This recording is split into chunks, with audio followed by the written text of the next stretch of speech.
again, just a few more minutes before I dive into the meat and potatoes of this presentation. I am looking forward to this and hoping everybody can connect in. So great. I think that I'm going to just dive in. Welcome to Design a Sustainable Life with Holistic Interior Designs. I am Ashley Wright.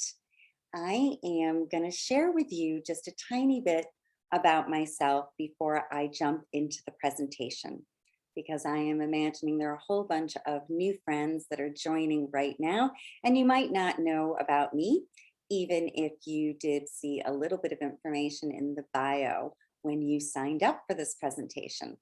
So again, my name is Ashley Wright, and I consider myself a holistic chica and a design diva. I am a Feng Shui designer, and I am very unique in the way that I approach design, because I do not look at spaces as just being a pretty space. I'm a classically trained interior architect with a minor in psychology, and I'm one of those weird people who have actually been a designer my entire life, because interior design, interestingly enough, is the second career in the world. So I'm a weird one because I've actually been doing this my whole life. Not my second career, my one and only career. But what I have done, which is so interesting and a little bit odd, is that I've evolved over the nearly 3 decades that I have been practicing interior design. And with that, I became a lot more aware of the subtle power of our space. And therefore, I learned and studied the art and science of Feng Shui, the principles of sustainable design and sustainable living, along with other holistic modalities like aromatherapy, reflexology, wabi-sabi. So I have a secret sauce of how I actually look at interior design and how your spaces impact and empower you to live a better life. And that leads us to this presentation. And I'm going to just take a quick moment now to say that I am so grateful for all of you that are out there listening to me at home, because I recognize that right now we have a lot of information coming out, and you guys are probably zoomed to death with all of these webinars. So I super appreciate the fact that you're taking time out of your busy life and your zoomed out burnout to join me on this little adventure tonight to talk about how to design a sustainable life. And it is a saying that I have is, if a tree falls in the forest and no one is there, doesn't make a sound. So for me, my voice only matters because of you. So I'm really grateful for you being here, listening to my story and listening to my tips and my life journey on designing a sustainable life from me. So hopefully I can help you. So I'm really grateful that you're actually listening. And since this is technology and I am presenting to you in this format, I want you to be able to interact with me. We're going to do a Q&A at the end of this. So please write all of your questions in the Q&A in the area at the end. I'm not super great at being able to do it in the middle of things, so forgive me for that, because I see someone actually just raised their hand. But I'm going to take all your questions at the end. So please do, definitely all your questions, we're going to get to them at the end of this. And I really love an interaction. This whole Zoom thing is a little bit different because I normally live do retreats and workshops in person, but just like you, I've had to pivot and I do a lot more online. And the last thank you that I want to do is to someone who I believe is out there listening, to a dear friend of mine who introduced me to this community. A small world, this amazing community. I'm super happy to have been introduced to you guys. I feel like we're all new friends, and I'm really grateful that someone thought of me to be connected to this community. So thank you, a small world for letting me actually participate and offer some of my insights to you. So here are two questions that I ask myself all the time. Every decision that I'm making, is this sustainable for myself, for the world, and for everyone? And is this decision, action, business to be sustained? These are questions that I ask myself all the time. And I've been asking them for about the last 5 years of my life. And I'm getting a little bit ahead of myself. It wasn't always the case. I want to take a moment right now and share with you what my definition of a sustainable life is, because sustainability is a really hot topic right now. It's a bit sexy, it's out there, and it is usually associated with green, eco. And that is true and it's good. But my definition for a sustainable life is living a great life that is in harmony with our authentic self in such a way that it's able to be sustained without causing any harm. To me, that's the definition of a sustainable life.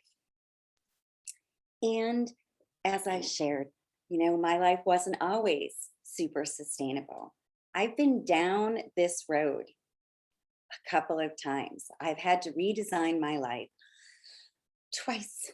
This is not my first time to the rodeo. So I'm recognizing that there are some complications in the world that we live in.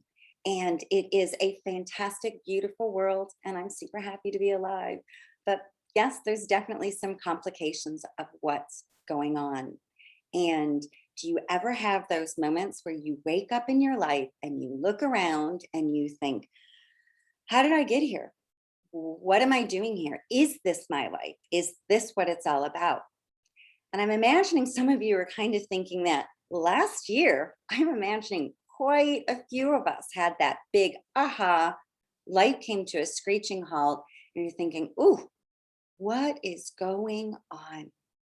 So I'm going to share with you a story, the most recent story of why I felt like I needed to recreate my life to be more sustainable. The first thing that happened that maybe some of you out there can relate to is that there was an industry disruption. As you already know from what I shared with you, I am an interior designer. Right? So I've been doing this my whole life. I started my company in 2002 after I redesigned my life the first time, and everything was going swimmingly. And then it wasn't. There was an industry disruption that was caused by a couple of things. The first one was because we had an economic explosion that happened that turned everything upside down in 2008. Now that caused a lot of disruption to a lot of different industries. Mine's not going to be the only one that was impacted. But my industry also had something that was happening in parallel.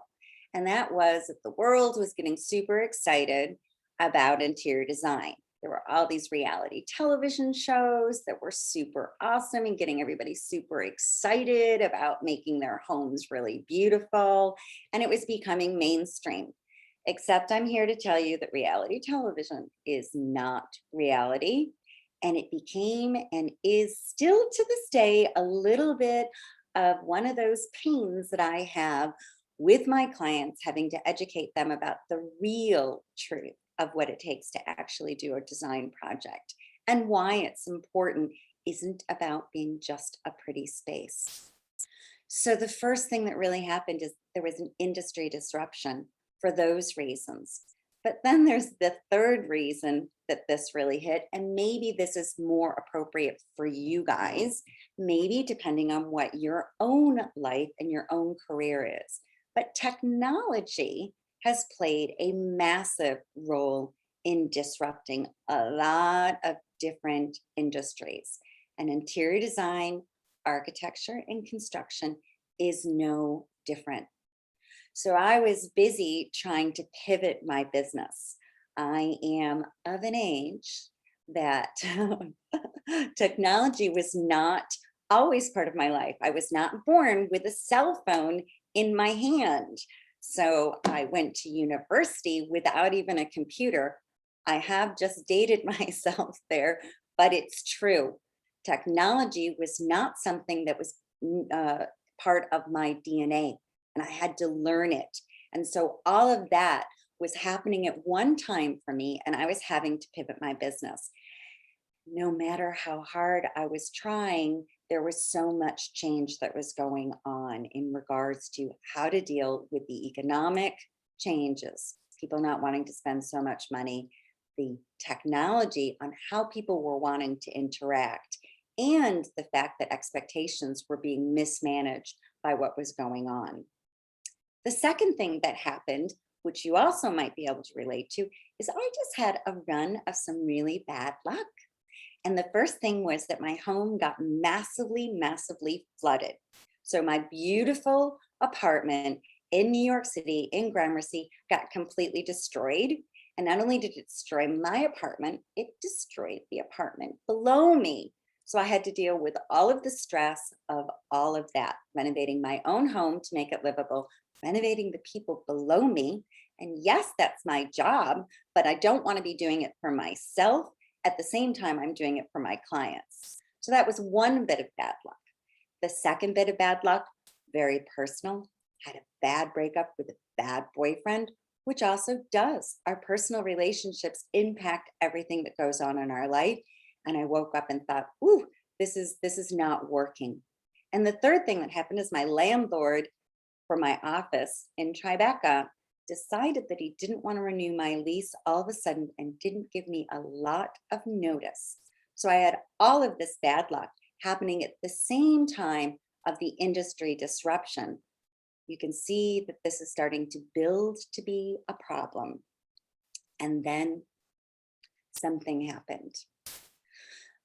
Busy trying to pivot my business, learning technology, dancing the dance, renovating my home, dealing with my unhappy neighbors and the insurance policy and all of that, thinking about how I was going to move out of my office into my home until I could find a new office.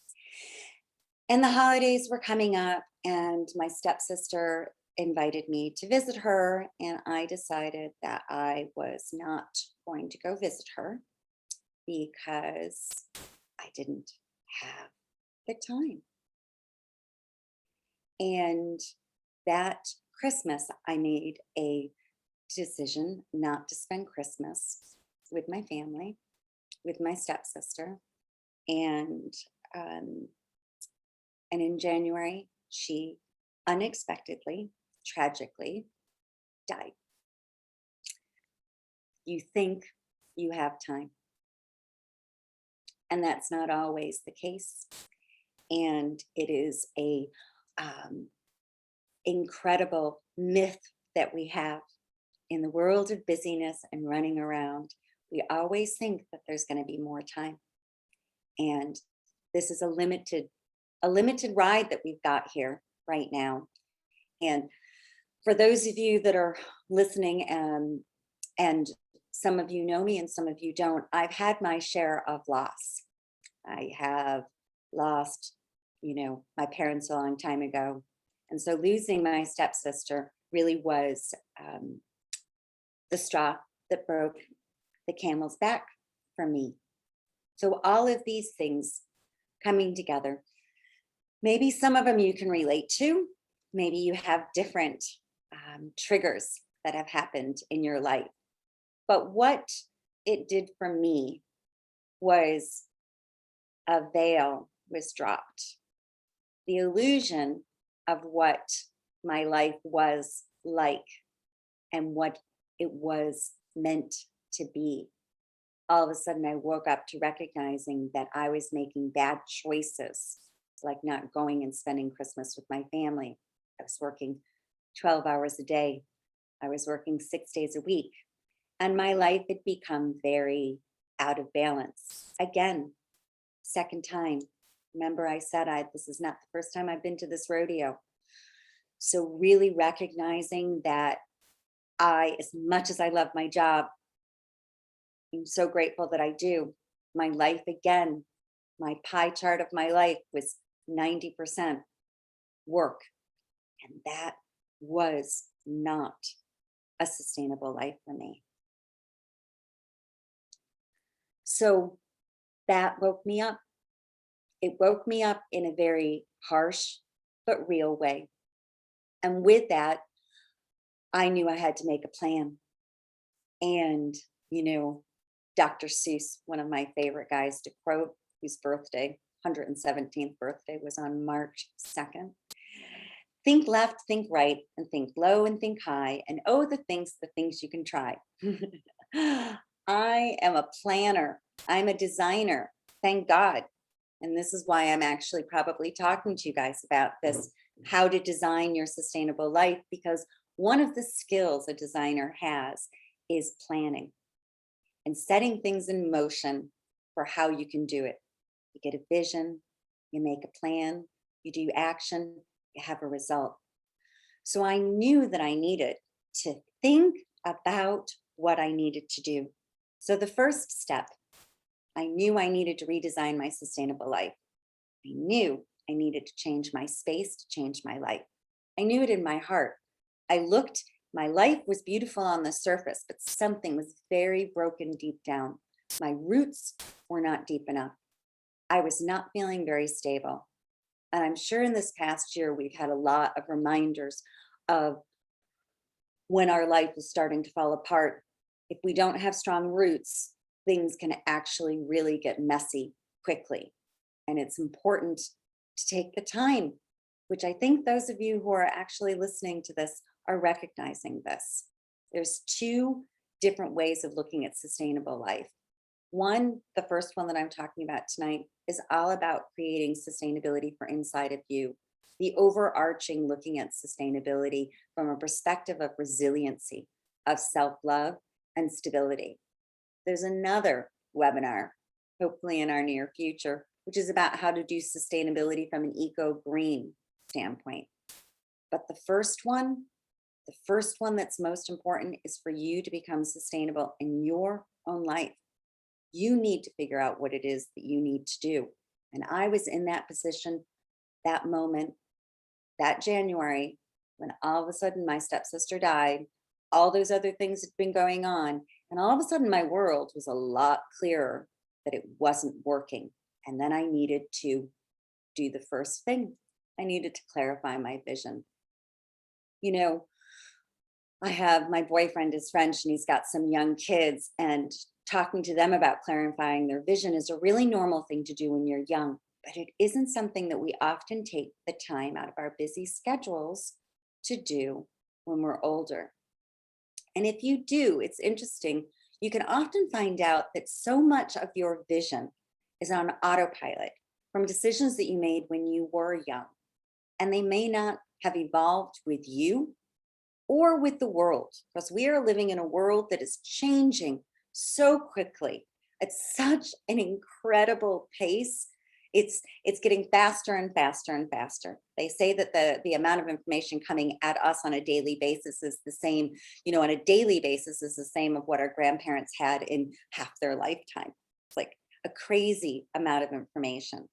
So to take the time to really clarify the vision of what it is that you want your life to be as an adult is an incredibly empowering and important thing to do. And now it is a practice that I do every single year. But here we are 5, 6 years ago. And all of a sudden I was waking up and going, I needed to look at my whole life. Now, this is not the business vision that many of you have done. And almost all of you have probably gone away on retreats with your corporate office where you guys are all figuring out what you're going to do. I did that for my team. Ran a company, had a team people, we would do that. But what this vision means is the whole thing, not just work. Work is one part of it, but what about yourself?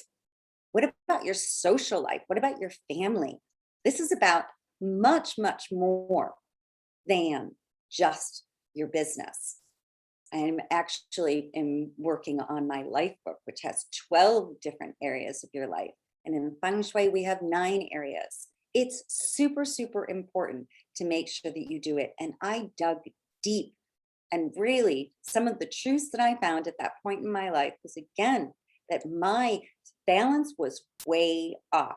I was not finding the time to socialize. I definitely did not have a love life going on at that point. My relationships with my family were strained because I was not putting enough energy into it, and definitely wasn't doing the self-care that I needed to do. So I was clarifying my vision of what it is that I wanted to do. Number one, foundational. If you do not have a plan, you're going to get lost, right? There's no way. But how many of you take the time to actually make a plan for your whole life? Do you take the time to actually do that? The second step for me was that I needed to get rid of my stuff. I was recognizing that I had this incredibly beautiful home, and this had been my other vision before, and I'd made it a reality, and it was super great. I got a gorgeous home in Gramercy in New York. I renovated it, and it was stunning. It was a beautiful home, but it had trapped me. Keeping that home was forcing me to work 12 hours a day, 6 days a week, and I didn't spend very much time in that home. It was pretty much a home for my kitty cat, and that seems to be a really sad truth, but it is the truth.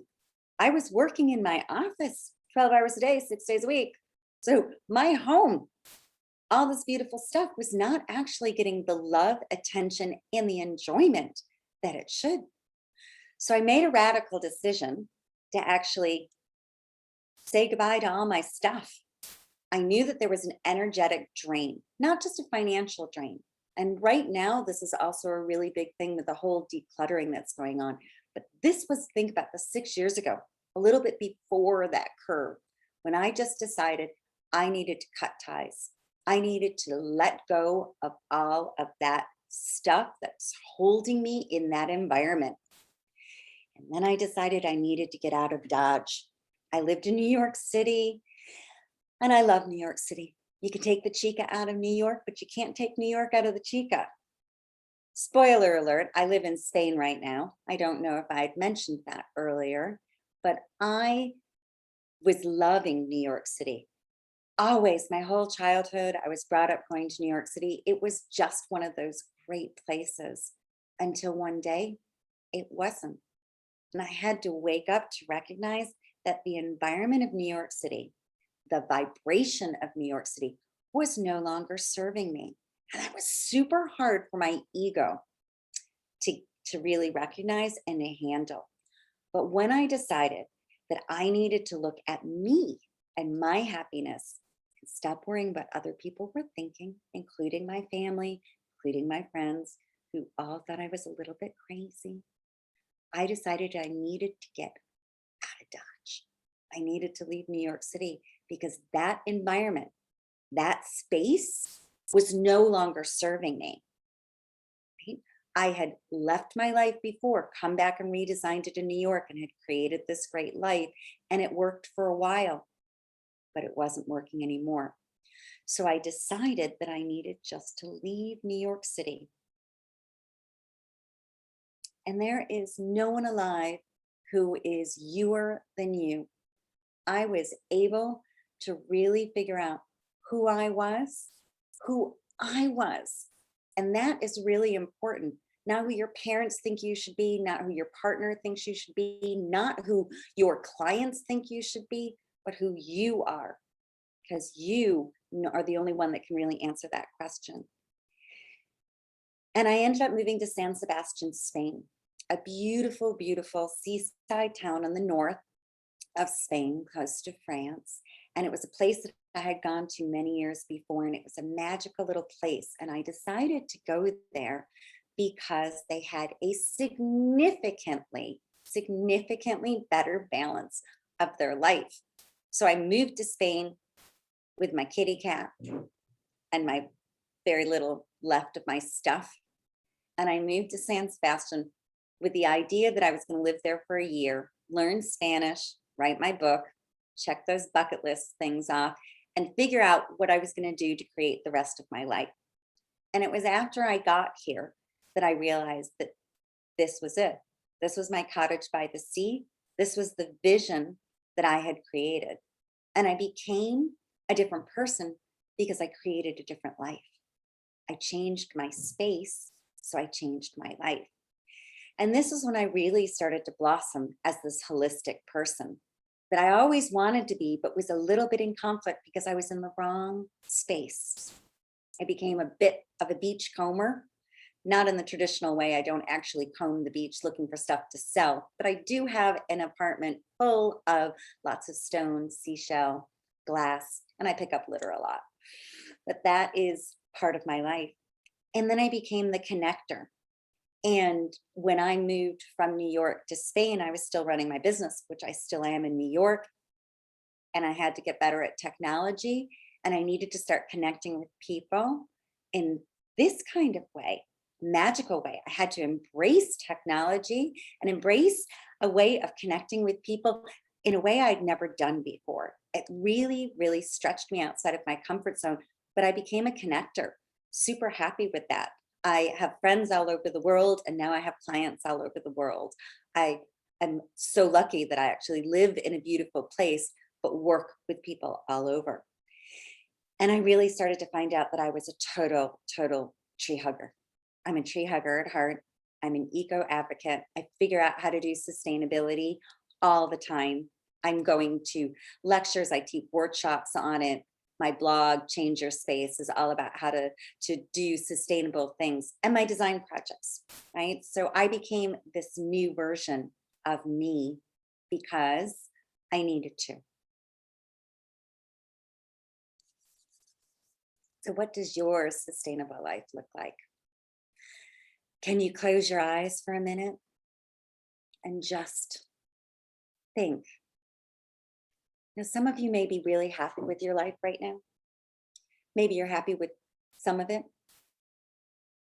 But maybe deep down, there are some parts that aren't that easy to maintain. And let me tell you from my own experience, burnout is not a fun place. Burnout happens very fast and takes a very, very long time to fix. So take a deep breath with me and have a think. Dig into your heart a little bit. What does your sustainable life look like? And think this can be a whole bunch of fun to design a new sustainable life just for you. Because you are the architect of your own life. And like I was saying, it's a little bit easier for someone like me in the sense that I'm a planner. You know, an interior architect, my whole career, my whole life has been plan, have a vision, make a plan, have the steps, and ultimately get the outcome. It's a linear process. Your life is the same. We just often forget that we have the choice. Life is a choice. How you live it is a choice. And you are the architect of your own life. So what tips would I suggest for you now that you've heard my journey of why my life got disrupted? What woke me up to recognizing that it wasn't sustainable? Sustainable in a way that I was living a great life that was good for me and that I was going to be able to maintain it without harming myself or harming the world or harming people around me. If you can't have that balance, it's a problem. So I have these 4 tips for you. Connect more, slow down, be in nature, and make it simple. Part of my way of teaching and working with people, even when I'm designing for people, is I try to break it down, chunk it down into small, bite-sized chunks. So let's look at the connect more. If you want to go fast, go alone. But if you want to go far, you want to go together.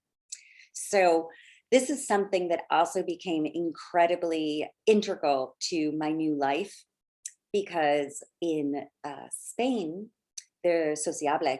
They are incredibly connected to their family and their community in a way that in the modern world, at least in my humble experience, not always the case, right?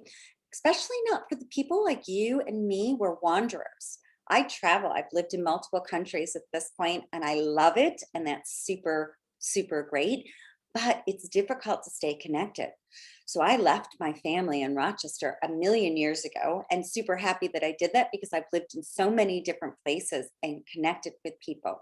But the sense of community that I have in San Sebastian is a very different sense of community because the people here have it as foundational. But I know that if you want to live a really, truly happy life, you need to make sure that you're connecting with people. One of the things I also did earlier this year is my annual Feng Shui tips on how to live your best life according to the Chinese animal. This year, 2021, is the metal ox, a bit of an interesting uh, animal for the year and the energy of the year. And every year I come up with 5 tips of what you need to do to make the year the best year. And if you guys are interested, I will give you that presentation for free. You just need to get in touch with me.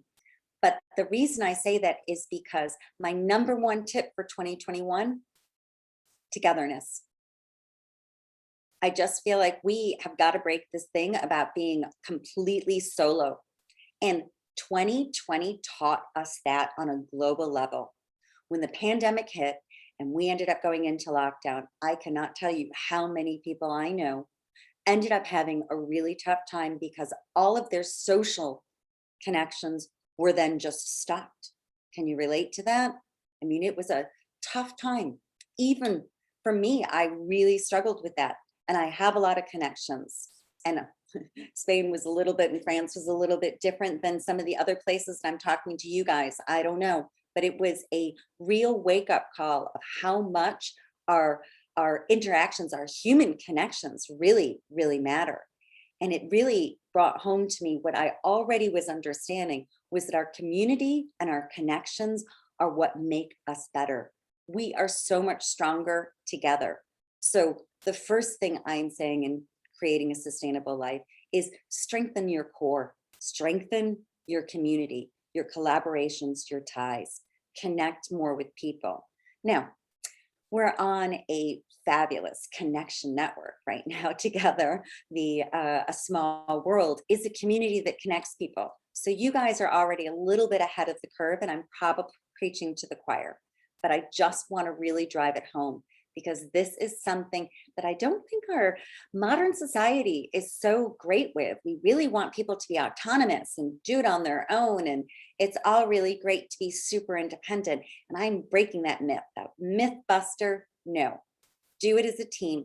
Find your people, find your tribe. I'm super happy to be connected with you guys on this and be connected this way. And you've just got to do that on multiple levels. The second thing is slowing down.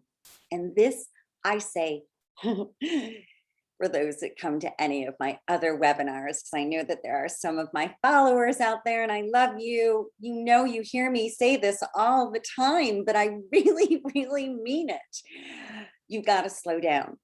Now, I used to be that chick in New York and I was walking in my high heels like a million miles an hour. I was always busy. I was super happy to be busy. I felt like that was fulfilling. And let me tell you, that is another myth.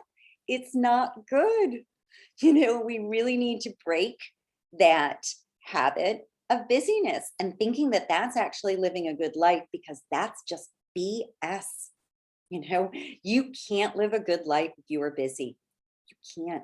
Because you're not paying attention to what's important. You're not feeling what's important.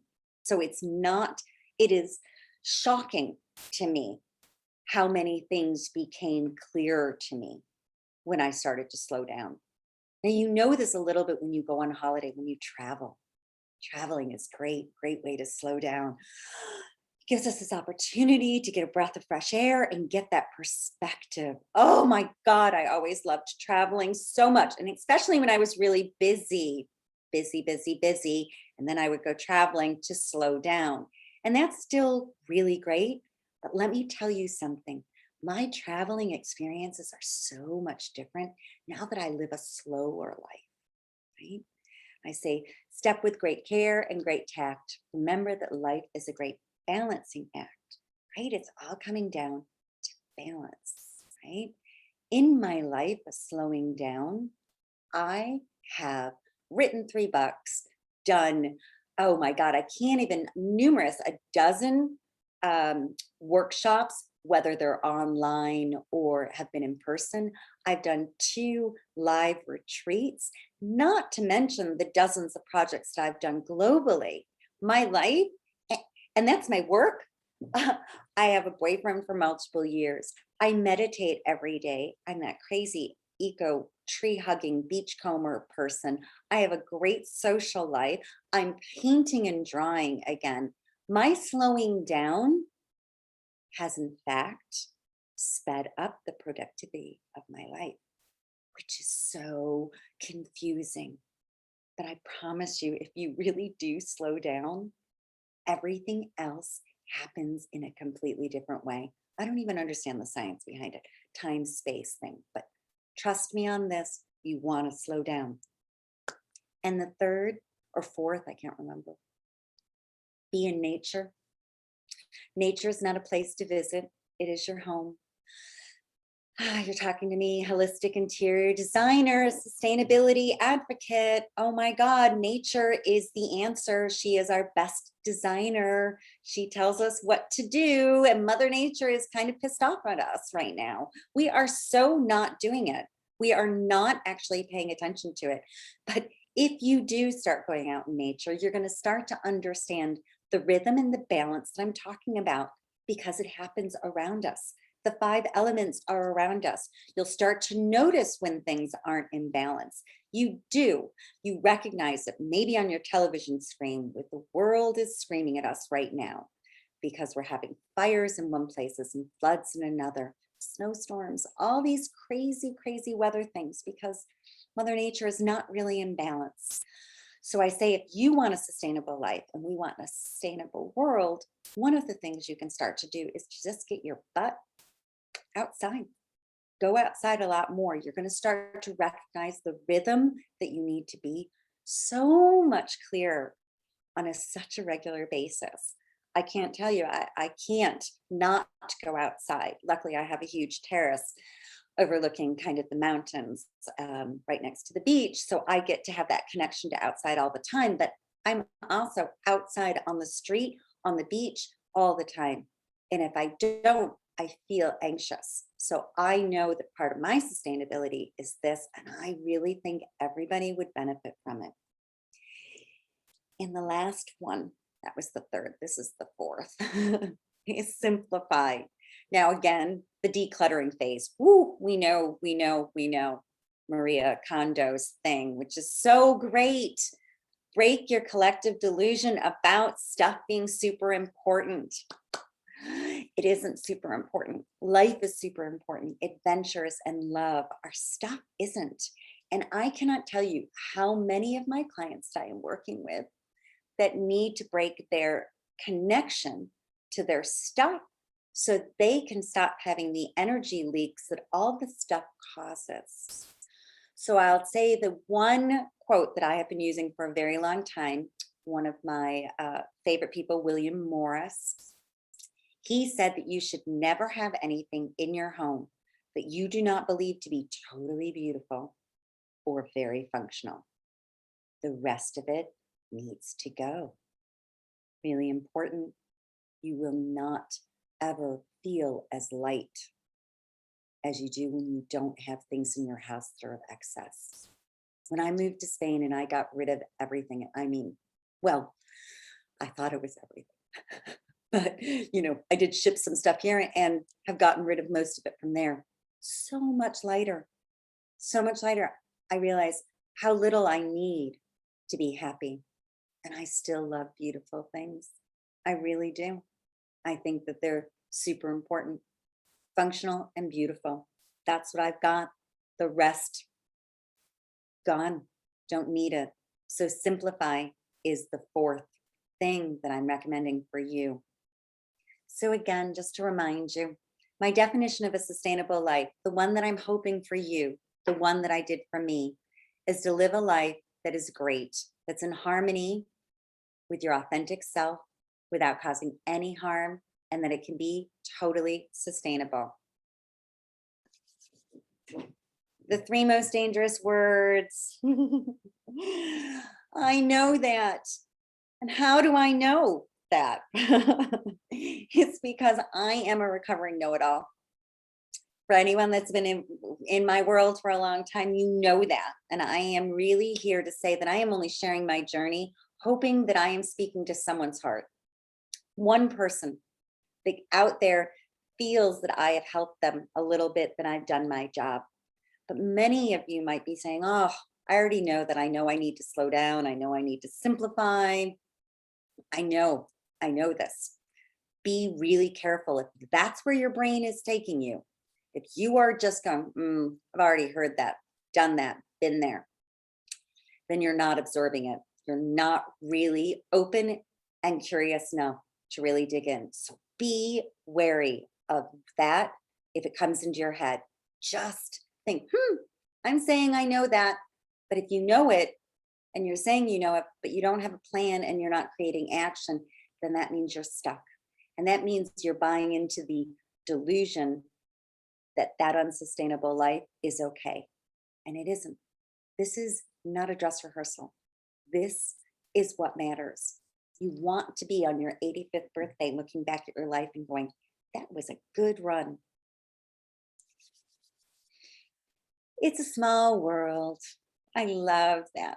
I actually love that song. If I wasn't if this wasn't being recorded, I would sing for you.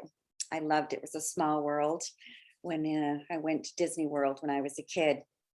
But you, as a small world community, you can make a positive wave of change by doing this as a collective group of people, deciding that you actually want to redesign your life in a sustainable way. Because I really believe that that can make all the difference in the world. Doing nothing is, in fact, doing something. And I have two things to think about this. I love doing nothing in the sense of slowing down and meditating and being out in nature, and it's super wonderful. And this is my boyfriend, and this is in a beautiful place in the Basque Country, and we were just hanging out, really kind of doing nothing. And that's not what I mean. What I mean when saying doing nothing is, in fact, doing something, it's going back to the I know that. Think about how important this is and make sure that you actually do something about making your life more sustainable. I practice what I preach. Not only did I do it for my own life, but my work is about this. My tagline is, it's not just a pretty space. I am a seriously weirdo interior designer. And I say that to you because you need to know who I am if you're ever interested in it. Because I am that sustainable, wabi-sabi, holistic kind of Feng Shui chica.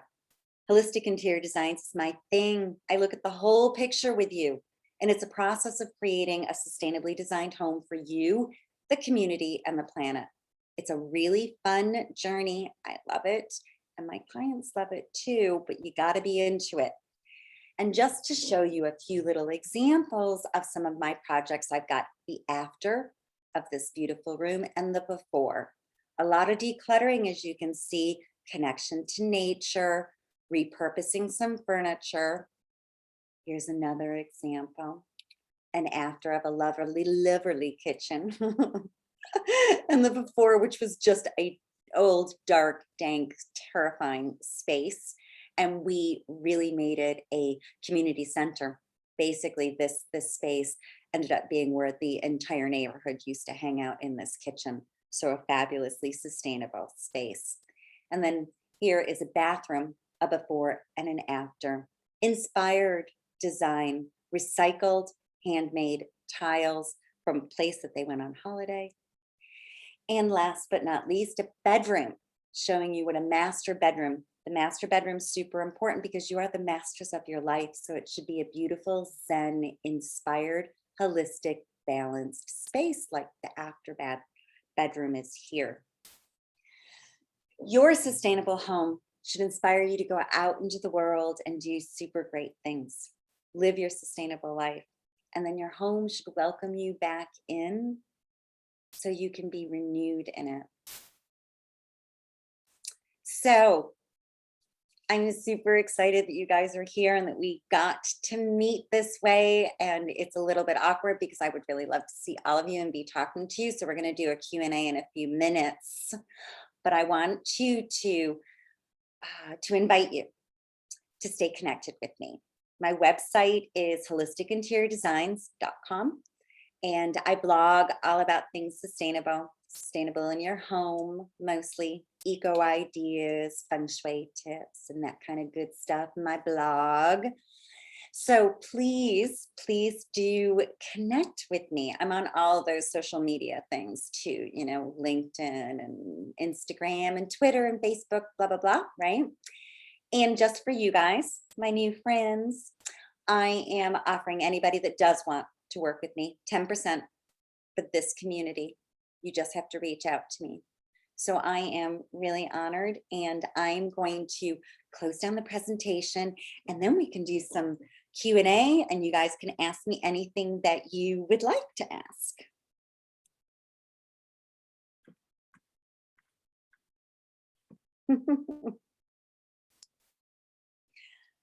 Hello. Oh, I see the questions here. I've got a couple. And I'm going to just go ahead and read the questions out. And if anyone has any additional questions, you guys can type it in while I'm doing it. So the first question is, if you share your home with someone that doesn't share the same beliefs in decluttering, how do you get past that? That is a super, super great question. And I just want to make sure that you guys can hear me. Can somebody raise their hand or tell me that you can hear me and everything's good? So the question again, if you share your home with someone that doesn't share the same beliefs in decluttering, how do you get past that? And I'm going to say that what you do is you declutter your stuff first. Lead by example. Right?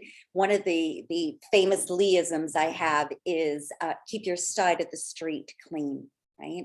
So do your own thing. If you are showing up in a different way, if you are decluttering your stuff, it often has the ripple effect of permeating the people around you. You will be amazed. You have to be patient, but keep doing it. So keep your side of the street clean, declutter your stuff, and show by example. Be a leader in it, and trust me, they will follow. The second question is, Basque people are definitely a unique and maybe proud of its history and a tradition. It's maybe why I found such a strong community. Absolutely. I am the Basque country. So I said I moved to Spain. So obviously there is somebody here that recognizes that where I live is considered the Basque country. And the Basque country is a combination of a northern part of Spain and a little southern part of France. And they don't consider themselves a part of Spain at all. And let me tell you, I did not know that at all when I first moved here. I thought I was moving to Spain, and oh my God, it was a little bit of a shock for me to realize that I actually was in the Basque country. So not only do we speak Castellano, Spanish, they also do Euskera. So, you know, it's really messed up my ability to learn Spanish because I get totally confused by the Euskera. But they are a super beautiful, very, very proud, very, very tough people, very different than the Spanish, to be honest with you, but they are gorgeous, and they are family first. So it is a really great place to live, and it has been a fantastic experience living here. So another question is to follow on the above, one obstacle to decluttering is that partner believes in getting rid of things is wasteful. And of course it might be needed someday, also making clean out a priority, making time to get to it. So here's an interesting thing, and I totally get that. I'm working with a client right now in New York, and I think Faye might be there. And yes, getting rid of things. I've never been a real fan of just decluttering and throwing stuff away because that just means it's going into landfill. So I'm a real big believer in trying to find ways to repurpose, reuse, rethink, donate, these things. And there is a lot of communities that are going on with sharing things. But if something is in your world that is not being purposefully used right now, I consider that an energy drain. And it's almost like if you think of it as a living being and it's not being loved and it's not being used, giving it to someone who will care for it is giving it a second chance. And so maybe you can frame it in a way that would make the person recognize that it isn't wasteful to get rid of something. It's not a good idea to throw it into a trash can unless it belongs in a trash can, like it's unusable for anybody else. But just taking up space takes away space from you to live, think, and love more clearly. So that stuff that isn't being used and isn't being useful in your life, if you can't do that, then maybe you should give it away or think about other ways that you could use it in a creative kind of format. I also think that making a priority for this is pretty important. I think that when I was saying that I did a 5 tips for 2021, one of those was about releasing things. I find huge amounts of my clients have energy leaks that are connected to the amount of stuff they have in their house and the amount of time they lose stuff and spend looking for it. There's some terribly scary statistic that we lose a year of our life looking for lost stuff. It'd be really nice not to waste our valuable life looking for stuff because we've got too much stuff. So making time for it, small bite-sized chunks, just do a little bit, a couple of hours, one Saturday a month. Put it into your schedule and just honor it. My advice, what I'm doing for myself too. Oh yes, oh my God. Okay, so here's something just talking about the Basque country being like the foodie place of the entire world. Yes, another thing I didn't actually really know about, super. Obviously, I love all Spanish food, but the Basque country is the gastronomic capital of the world, apparently at the moment, with more Michelin star restaurants per capita than anywhere else. And it is a delicious place to live and eat. And it's super great because they're very sociable. So we're always going out for a pincho and a glass of wine. And, I'm here if anybody is planning when the borders open and you want to come travel somewhere. I am a super awesome tour guide. I've done it for many, many people because it's a great place to come visit. So when the borders are open, come and I will tell you the best restaurants to go to. Another question, do I have any children? If me, myself are not at the center of life, how can you design a sustainable? The question is, do I have any children? And if you yourself are not the center of your life, how can you design a sustainable life, including your whole family, without compromising their interests and personality? Is maybe this design a sustainable life a little bit egoistic? Absolutely appreciate that answer, that question so much. And I would say, I totally disagree with it being an egoistic thing, because I believe that if you love yourself, then you are going to be the best mother, the best partner, the best daughter, the best friend. The negative stuff that we don't get fulfilled in our life will seep out if we don't take care of it. So I feel like in sense, it's actually a much more honoring thing to look at what it is that you need to do to make your life more balanced for you. And it's different for everybody what that is. And I appreciate that it is a very different thing being a single person with a cat, right? Versus having children and having to think about that. Though I have been married and I am currently in a relationship for a long time now, and I do recognize that there are compromises that need to be made in regards to designing a sustainable life. And what I would recommend is, again, what I was talking about with the decluttering.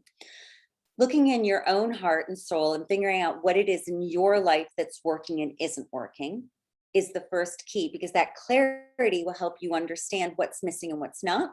And then sharing that with your partner, because then the two of you together can create a recipe on what's going to work for both of you. It is much better to have your partner also be designing their sustainable life, looking at their life, deciding what's working and what's not working. But it doesn't always have to start out that way. Again, leading by example. You know, I think that I talk a very different, very spiritual language than my partner does. And I say he's the most spiritual, non-spiritual person I've ever met. But he really does meet me in ways that are good for him. And I've had to make compromises in my life about what works for us. So there's a me, there's a him, and then there's an us. And I imagine that that is going to be a very different type of thing. But I think it's super important to actually do it. And again, keeping your side of the street clean. I hope that answers that question.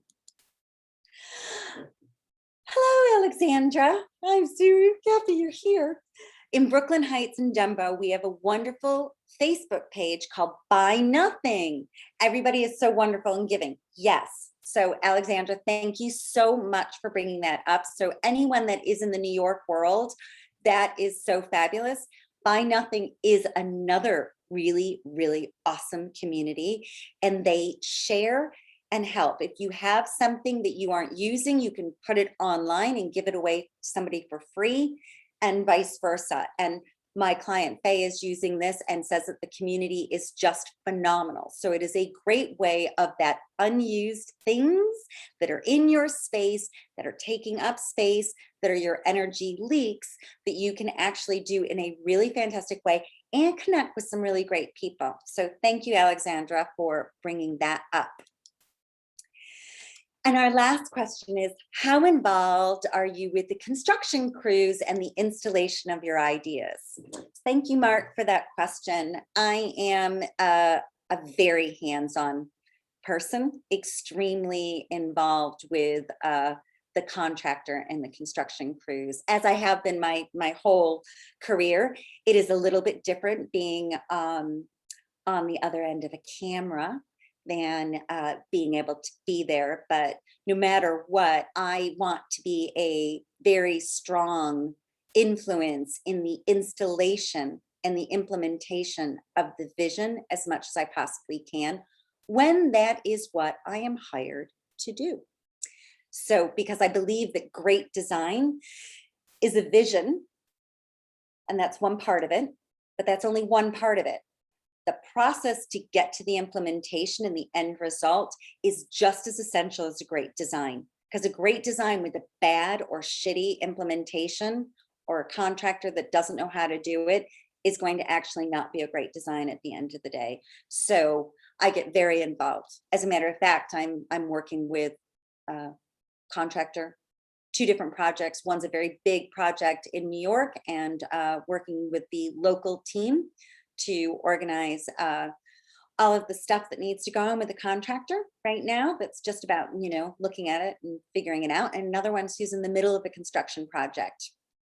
But I also do work as I kind of call it a design it with you, more of like an interior design coach. And so I'm working with a client in London where she's dealing with the contractor, and all I am is I'm her weekly support system. I'm giving her advice, ideas, reviewing the floor plans, kind of behind the scenes coaching her how to do her own project management.